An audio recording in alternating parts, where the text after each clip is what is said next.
ನಮಸ್ಕಾರ ವೀಕ್ಷಕರ, ಎಪಿಸೋಡ್ನಲ್ಲಿ ಕರ್ನಾಟಕ ಎಕ್ಸಾಮಿನೇಷನ್ ಅಥಾರಿಟಿಯಿಂದ ಒಂದು ಲೇಟೆಸ್ಟ್ ಅಪ್ಡೇಟ್ ಬಂದಿದ್ದು ಅದ್ರ ಬಗ್ಗೆ ನಿಮಗೆ ಮಾಹಿತಿ ಶೇರ್ ಮಾಡಲು ಹೋಗ್ತಾ ಇದ್ದೀನಿ. ಚೆನ್ನಾಗಿ ಅನಿಸಿದ್ರೆ ಲೈಕ್ ಮಾಡೋದನ್ನ ಮರಿಬೇಡಿ ಮತ್ತು ಸಬ್ಸ್ಕ್ರೈಬ್ ಮಾಡಿ, ಬೆಲ್ ಬಟನ್ನ ಪ್ರೆಸ್ ಮಾಡಿ. ಇದು ಕಂಪ್ಲೀಟಾಗಿ ಫ್ರೀ ಆಗಿರುತ್ತೆ.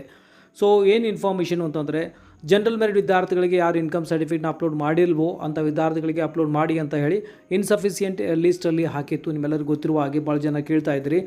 ಒಂದು ವೇಳೆ ನಿಮಗೆ SNQನಲ್ಲಿ ಅಂದರೆ ಸೀಟ್ ಬೇಕಾಗಿತ್ತು, 8 lakh ಬಿಲೋ ಇನ್ಕಮ್ ಇದ್ದರೆ ನೀವು ಅಪ್ಲೋಡ್ ಮಾಡಬಹುದು. ಇಲ್ಲದಿದ್ದರೆ ಅಪ್ಲೋಡ್ ಮಾಡುವಂಥ ಯಾವುದೇ ರೀತಿ ಅವಶ್ಯಕತೆ ಇರುವುದಿಲ್ಲ. ಸೊ ಮತ್ತು ನಿಮಗೆ ಇನ್ಸಫಿಷಿಯೆಂಟ್ ಒಂದು ಎಲಿಜಿಬಿಲಿಟಿ ಲೀಸ್ಟಲ್ಲಿ ನಿಮಗೆ ಅಪ್ಲೋಡ್ ಮಾಡಲಾಗಿತ್ತು. ಆದರೆ ಈಗ ಅದನ್ನು ಹಿಂಪಡೆಯಲಾಗಿದೆ. ಅಂದರೆ ಮತ್ತೆ ನಿಮಗೆ ಎಲಿಜಿಬಲ್ ಲೀಸ್ಟಲ್ಲಿ ನಿಮಗೆ ಅಲ್ಲಿ ಹಾಕಲಾಗಿದೆ. ನೋಡಿ, ನಾನು ತೋರಿಸ್ತಾ ಇದ್ದೀನಿ ನಿಮಗೆ. GM ಕ್ಯಾಂಡಿಡೇಟ್ ಈಗ ಇಲ್ಲಿ ಯಾವುದೇ ರೀತಿಯಲ್ಲಿ ಅವರಿಗೆ ಮೆಸೇಜ್ ಬಂದಿಲ್ಲ. ಈಗ ಅದನ್ನು ಬಂದಿರೋದನ್ನ ರಿಮೂವ್ ಮಾಡಿ ಎಲಿಜಿಬಿಲಿಟಿ ಲೀಸ್ಟಲ್ಲಿ ಮಾಡಲಾಗಿದೆ. ಈಗ ದಯವಿಟ್ಟು ಅದನ್ನು ಕ್ಲಿಕ್ ಮಾಡಿ ನೀವು ಒಂದು ಸಲ ಚೆಕ್ ಸಹ ಮಾಡ್ಕೊಳ್ಬೋದು. ಓಕೆ, ಇದು ಆಗಿತ್ತು ಈಗ ಲೇಟೆಸ್ಟಾಗಿ ಬಂದಿರುವಂಥ ಅಪ್ಡೇಟ್. ಚೆನ್ನಾಗಿ ಅನಿಸಿದ್ರೆ ಲೈಕ್ ಮಾಡಿ ಮತ್ತು ಮ್ಯಾಕ್ಸಿಮಮ್ ಜನರಿಗೆ ಶೇರ್ ಮಾಡಿ. ಇದೇ ಥರ ನಾನು ಇನ್ಫಾರ್ಮೇಷನ್ ಶೇರ್ ಮಾಡ್ತಾ ಇರ್ತೇನೆ. ಮತ್ತೊಂದು ಎಜುಕೇಷನ್ ಅಪ್ಡೇಟ್ ಅಂತಿಗೆ. ಅಲ್ಲಿವರೆಗೂ ಟೇಕ್ ಕೇರ್, ಬಾಯ್.